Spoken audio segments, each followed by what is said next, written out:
Hey there folks, today we're diving deep into the sands of North Africa, exploring a mystery that's got the world scratching its head, the case of Libya's missing gold. Now, Libya, as you might know, sits atop a gold mine, literally. For years this North African nation has been known for its vast gold reserves, a treasure that's been both a blessing and a curse. The story of Libya's gold is intricately woven into the fabric of its turbulent history, particularly the era of its enigmatic leader, Muammar Gaddafi. Gaddafi, a man of contradictions, ruled Libya for over 4 decades, his reign marked by both progress and tyranny. But one thing's for sure, he knew the value of gold. Under Gaddafi, Libya amassed a fortune in gold, a strategic move to secure the nation's financial independence and challenge Western dominance.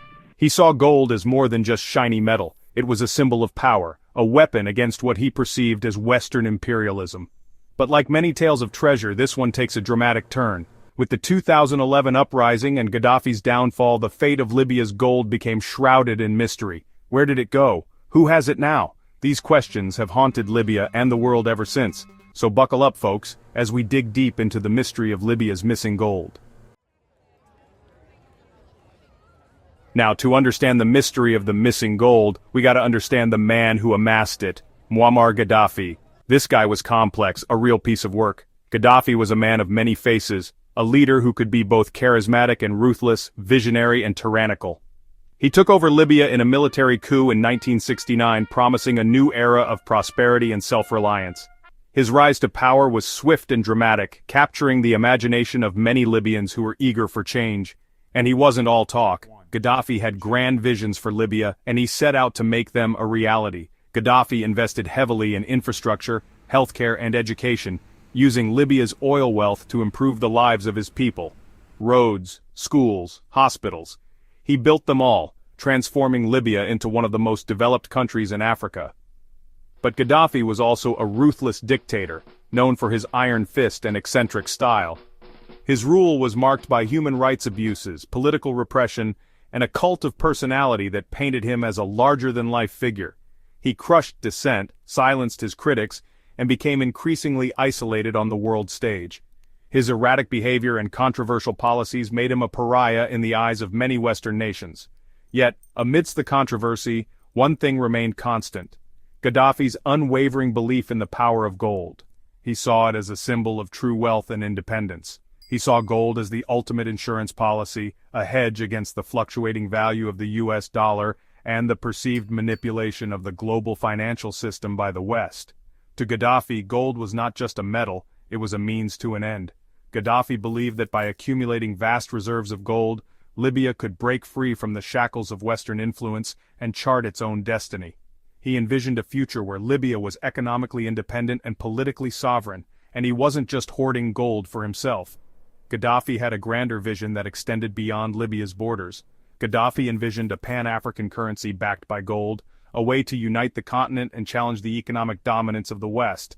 He believed that a gold-backed currency could bring stability and prosperity to Africa. He saw it as a way for Africa to claim its rightful place on the world stage, free from the neo-colonial grip of former colonial powers. Gaddafi's dream was to see Africa rise as a powerful, united entity. Gaddafi's dream of a gold-backed dinar, however, was met with resistance and suspicion by the West. Many Western leaders viewed his ambitions as a direct threat to their economic interests. Some saw it as a threat to the existing global financial order, a move that could potentially undermine the US dollar's status as the world's reserve currency. Gaddafi's vision was bold, but it was also fraught with challenges and opposition.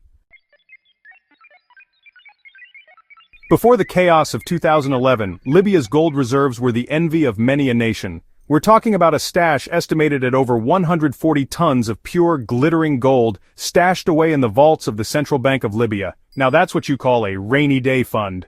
This wasn't some overnight accumulation either. Gaddafi had been steadily building up Libya's gold reserves for decades, using the country's oil wealth to buy up gold on the international market. He knew that gold, unlike paper money, held its value over time, a safe haven in uncertain times, and boy were those uncertain times. The global financial crisis of 2008 had shaken the world, eroding faith in traditional currencies and financial institutions. Gaddafi, with his foresight and distrust of the Western financial system, had seemingly prepared Libya for the storm. With the world on the brink of economic meltdown, Libya's gold reserves stood as a beacon of stability, a testament to Gaddafi's long-held belief in the enduring value of hard assets. It was a strategic move that, at least for a while, seemed to have paid off. Little did anyone know that a different kind of storm was brewing, one that would engulf Libya and cast a long shadow over its golden treasure. Section 4. The Fall of a Regime. What happened to the gold? 2011, the Arab Spring. Protests erupt across the Middle East, toppling regimes and sending shockwaves through the region. The streets were filled with the voices of people demanding change, freedom, and a better future. The world watched as long-standing governments fell, one after another, and Libya, under Gaddafi's iron-fisted rule, was not immune to the winds of change. The protests quickly escalated into a full-blown civil war, with rebel forces backed by NATO airstrikes, closing in on Gaddafi's stronghold in Tripoli. The once unshakable regime was now on the brink of collapse. In the ensuing chaos, Gaddafi was captured and killed, his regime crumbling like a house of cards. Libya was thrust into a new era, but it was a future fraught with uncertainty and instability. The power vacuum left behind led to further conflicts and a struggle for control. And amidst the turmoil, a question emerged, whispered at first, then shouted from the rooftops: where was the gold? The nation's wealth, once thought secure, had seemingly vanished overnight. With the fall of Gaddafi's regime, the central bank of Libya, once the guardian of the nation's wealth, was in disarray. The institution that had once stood as a symbol of financial stability was now a picture of chaos and disorder. Records were either lost or destroyed, and officials from the former regime were scattered or silenced. The trail had gone cold. The once meticulous documentation of the nation's wealth was now nothing more than a collection of scattered papers and empty offices. Rumors began to swirl. Some claimed that Gaddafi, in his final days, had smuggled the gold out of the country to fund a resistance movement. These whispers painted a picture of secretive transactions and covert operations. Others believed that it had been looted by rebel forces or spirited away by foreign powers seeking to capitalize on the chaos. Theories abounded, each more complex and shadowy than the last. The truth, however, remained elusive. The mystery of Libya's missing gold had become a symbol of the challenges facing the war-torn nation: a lack of accountability, rampant corruption, and the struggle to rebuild a shattered state. As Libya grappled with its new reality, the question of the missing gold lingered, a haunting reminder of the past and a challenge for the future.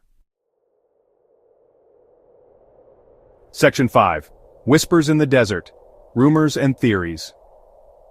In the aftermath of Gaddafi's fall, the rumor mill went into overdrive.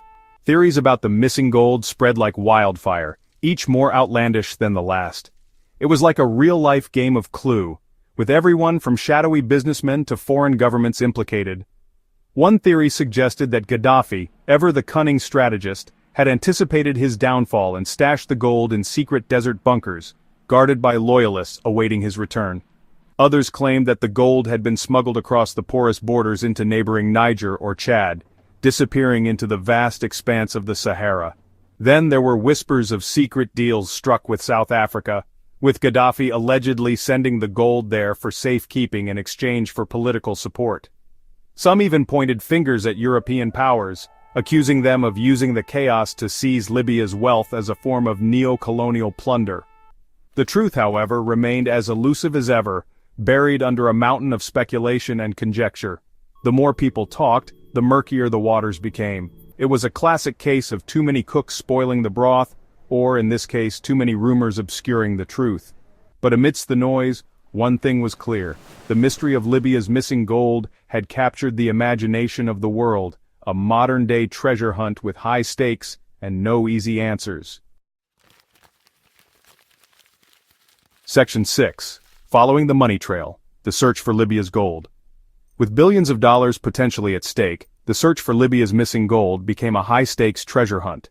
The allure of such a vast fortune drew in a diverse array of players, each with their own motivations and methods.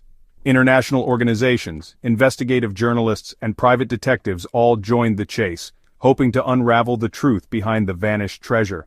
The stakes were high and the competition fierce, as each group raced against time and each other. The United Nations, keen on stabilizing the war-torn nation, launched an investigation into the missing assets, tracing financial transactions, and interviewing key figures from the Gaddafi era.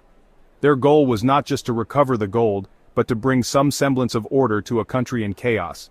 Their efforts, however, were hampered by the lack of cooperation from various factions within Libya, each with their own agenda and secrets to protect.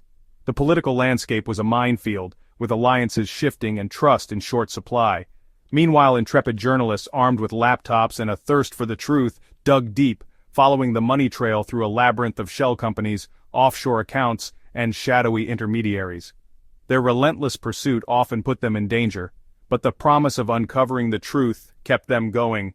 Their investigations uncovered a complex web of corruption, revealing how Gaddafi and his cronies had siphoned off billions from Libya's coffers, but the gold remained elusive. The deeper they dug, the more intricate the web became, with each discovery leading to more questions. Private investigators, hired by wealthy individuals and shadowy organizations, also joined the fray, using their unique skills and networks to navigate the murky underworld of arms dealers, smugglers, and mercenaries. Their methods were often unconventional, but they were driven by the same goal.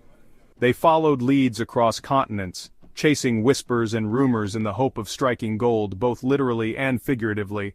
The search took them to the far corners of the globe, from bustling cities to remote villages, each step fraught with uncertainty. Yet, despite their best efforts, the trail often went cold, leading to dead ends and more questions than answers. The elusive nature of the gold made it a tantalizing but frustrating pursuit. The search for Libya's missing gold had become a frustrating and dangerous game, with no clear winners in sight. The journey was fraught with peril, and the end seemed as distant as ever, leaving many to wonder if the treasure would ever be found. Section 7. The Global Gold Rush, Why It Matters Now. You might be thinking, why should we care about some missing gold in a far-off land? And it's a fair question, but here's the thing. This isn't just about Libya. The disappearance of such a vast amount of gold has global implications. See, gold is more than just a shiny metal. It's a global currency, a safe haven asset that countries hold on to as a hedge against economic uncertainty. When a significant amount of gold goes missing, it can shake confidence in the entire system. Plus, the fact that Libya, a nation already struggling to rebuild after a brutal civil war, has been robbed of this vital asset is a tragedy. That gold could have been used to fund reconstruction efforts, improve infrastructure, or provide essential services to its people. But beyond the economic impact, there's a moral imperative to find out what happened to Libya's gold. It's about justice, accountability, and ensuring that those who profited from the chaos are held responsible. The world needs to know, where did the gold go, who took it, and what can be done to recover it? These are questions that demand answers, not just for Libya's sake, but for the integrity of the global financial system and the very principles of justice and accountability.